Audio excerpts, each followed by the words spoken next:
Swirls of blue-green algae at Charlie Layton Park in Palm City. A lot of times the smell is even worse than the blue-green algae.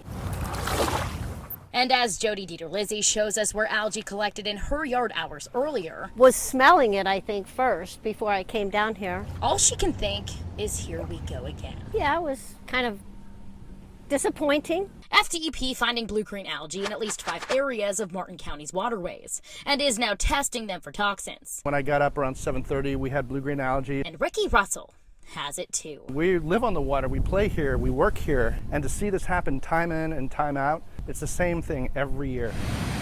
In February, the Army Corps of Engineers began discharging up to 1 billion gallons of Lake Okeechobee water into the estuary to get water levels down and prevent flooding. The Corps recently paused discharges for a 2-week period, and Congressman Mast, in this letter to the Corps, is urging them to pause discharges again amid concerns over algae blooms and oysters that need high salinity levels to survive. When it drops below there for a duration period of time, then oysters can't survive. Already it has dropped twice, and this freshwater tester shows salinity levels in the river are almost at zero, likely from the billions of gallons of fresh lake water.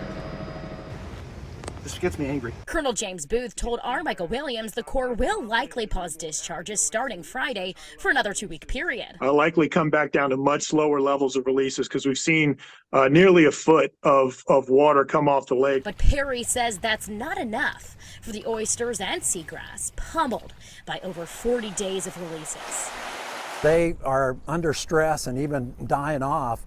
They can't just take a 14-day break and then start right again with other releases, even if they're smaller releases. Safe to say the outlook looks grim? It does look grim, and the Corps and the district need to come up with a better plan. I mean, when's enough enough? There's also going to be a Rivers Coalition meeting right here at Stewart City Hall Thursday at 11, and Congressman Mast says he'll be holding a press conference just before that to discuss the issue.